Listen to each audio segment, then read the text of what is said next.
Next topic that we have is nuclear reactions. So we have two nuclear reactions. The first one is fusion, and you must remember that this is actually the process in which two smaller nuclei or two smaller nuclei combine to form one larger or one large nucleus. And this process happens generally in stars, and one of the most common examples is our sun, in which hydrogen is fusing to become helium. And it's not only happening for the sun.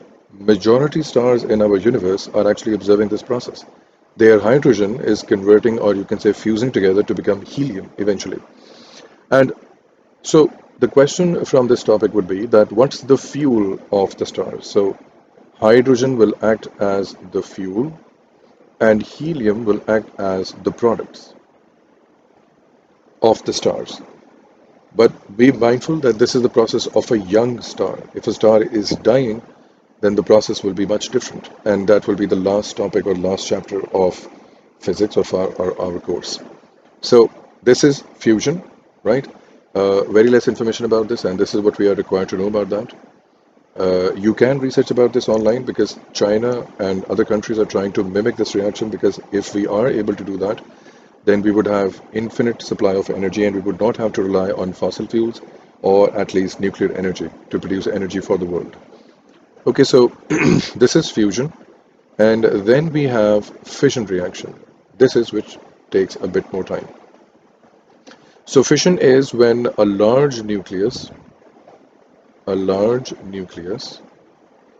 breaks down into smaller nuclei, releasing energy. This process is known as fission reaction.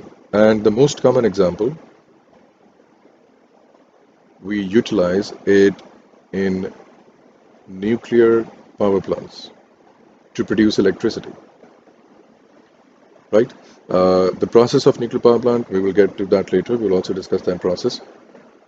There are a few words that you should be familiar with for a nuclear power plant. All right, so one thing that I would like to discuss over here is the equation or the famous equation of Einstein. So you may have heard this equation, that is E equals to mc squared, one of the most famous equations of Einstein. So c is a constant, and that's the speed of light. So basically this equation actually is that energy is proportional to mass. And to make it a bit more higher level or more complicated, what he was saying was that energy can be exchanged for mass and mass can be exchanged for energy. If there is a mass, it can completely become an energy, or if there is an energy, it can be converted back into mass. But where did he find this observation? Surely he must have seen something, he must have predicted something, or he must be thinking about something to give such a conclusion. So what was the problem? The problem that he identified, or was at the time struggling with, was that if we talk about the whole nucleus, let's say talk about alpha. Now alpha has two protons, let's say these are two protons, and it has two neutrons as a nucleus. And if I take two separate protons and two separate neutrons from the atmosphere or from any other source, and I try to weigh them together, for example, on a beam balance, if I were to weigh them together on a beam balance, they should have had same mass because the constituents are the same. If it neatly makes no difference if I have, let's say, a shopping bag, and if I measure the mass of the contents of the shopping bag separately, or if I measure it with the shopping bag has a negligible mass, so it doesn't affect the total mass of the system, or it shouldn't have to. So, but what he found was that this side, when it's in the form of a nucleus, came out to be less massive, and this side, where they were separated from each other, came out to be more massive. This was a problem. This was peculiar. It should not have happened. Now, let's say, for the sake of example, this comes out as, let's say, 0.5 kg, and this comes out as 1 kg, although this is a very big number, considering that we're talking about protons and neutrons, but just to exaggerate the situation to fully understand what we're talking about. So, this is what he was looking at the point. This should not have happened. The, the requirement or the total mass should not be different for these cases. But how did he land it on this conclusion that energy is converting into mass? You see, if I do have a nucleus, for example, and it has two protons and two neutrons, and I want to break down or I want to separate those protons and neutrons that are held together in a tightly configuration or tightly packed configuration, if I want to separate them, I will have to provide some energy or at least some thermal energy so that they would get separated from each other. Now, this energy that I have provided looks like it gives us the impression, it feels like that the energy that I gave to break them apart, somehow got converted into their mass. You see, if they were less massive before, after breaking them down, by providing them with energy, they have become more massive. So that's why he landed on this conclusion that whatever energy I provide to the system, that actually converts into mass. And if I go to the opposite route, if I do let them fuse together to become an atom, they would release an energy or they would release energy and end up losing some mass. So their mass or the loss of mass would have converted into thermal energy. This is what happens in fusion. Particles come together, their mass appears to be less than what it actually should be, but it translates into energy. So when we use this equation, we get a pretty accurate answer. We get approximately, let's say, 80 to 90% accurate results based on this equation, although the latest research has been saying that even this equation is wrong. But for the sake of understanding, he did identify the problem accurately. Why is this happening? Why is this happening in the first place? We are still trying to explore that, but we have landed to this conclusion that energy is converting into mass and the mass converts into energy. Both routes are acceptable. And if you change this proportionality into an equality successfully, the only constant that you have to add in the equation is the speed of light squared. This is what's missing, right? And how he got to this constant and how he actually landed to this equation or the c square part can be sought after in an A-levels topic that is known as homogeneity.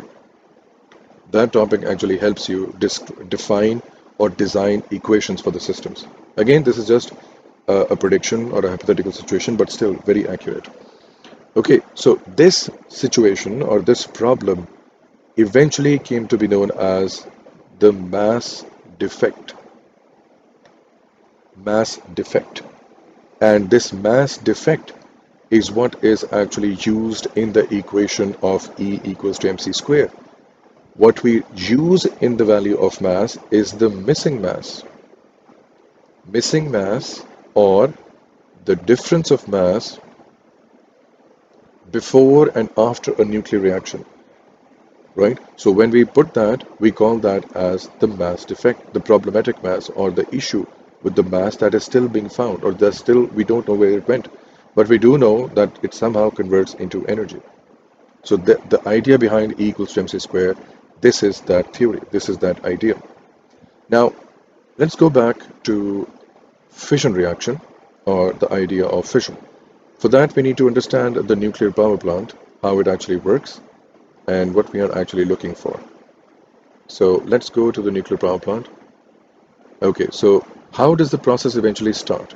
The process starts when we use uranium.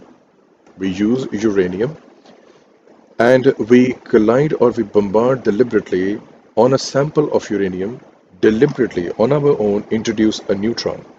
Why not proton? Why not electron? You see, electron could interfere with the valence electrons, and a proton, since it's a positive charged particle, The nucleus itself is positively charged. It would not let it enter in the first place. So the only best chance we had was to start this reaction or try to break it down by introducing or bombarding a neutron, right? So since neutron is neutral, it can get very close to the nucleus and get absorbed in the process. Now, when it does get absorbed, the uranium atom becomes radioactive. It becomes unstable. It cannot hold in the same number of protons and neutrons as it already has. It is jam-packed. It is already very unstable.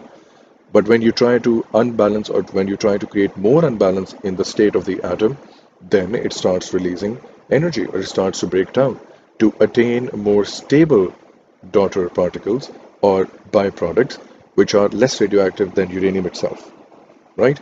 So when this uranium particle does break down, not only does it release daughter particles which are not supposed to be memorized, this is not the part of the course. What you do need to memorize is that it releases 2 to 3 neutrons. Now, these neutrons are going to collide with further 3 uranium atoms inside the sample. You see, we're not just talking about one uranium atom. If we have, let's say, 1 kg of sample or a few grams of sample of uranium, if I do collide one neutron, there are billions and trillions of atoms of uranium inside the sample. So we just start the reaction and it takes off on its own. So what happens over here is that those 3 neutrons eventually collide with further 3 uranium atoms inside the sample. They further release 3 neutrons and they will eventually collide with their 3 respective uranium atoms.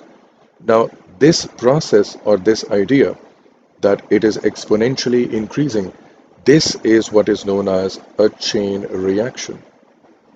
That just one tiny action has led to a very large reaction and it is ever growing. They are always going to release 3 neutrons and the rate of reaction is going to become very, very fast, very, very violent, very quickly in a very short amount of time. So eventually the nuclear power plants, why are we eventually shying away from nuclear power plants? Because not only that they produce the radioactive byproducts, we have to dump them into the ground, but they are actually an atomic bomb. If we fail to control these neutrons and let them cross a certain threshold, this eventually does become an atomic bomb. This is what a bomb actually is. We let this reaction happen uncontrollably. So this is what a fission reaction in a power plant looks like. Our next class would be about how the power plant actually functions. Once this reaction does get initiated, it not only releases this byproduct, it also releases some thermal energy. So that thermal energy is used to heat up water. That water is converted into steam, and that steam is fed into turbines that are connected to AC generators. That is the steam is very high pressured. It can turn a turbine very easily, and when it eventually does, they are connected to AC generators. Those produce electrical energy, which is then eventually transmitted through transformers, which we have done in the last class. That the transformers help us transmit electricity by reducing the power losses at a high voltage, right? So the transformers then help distribute electrical energy throughout the country, throughout the nationwide network, and so on and so forth. So in the next class, we're going to discuss how the nuclear power plant functions, and then I think that would be the end of the chapter.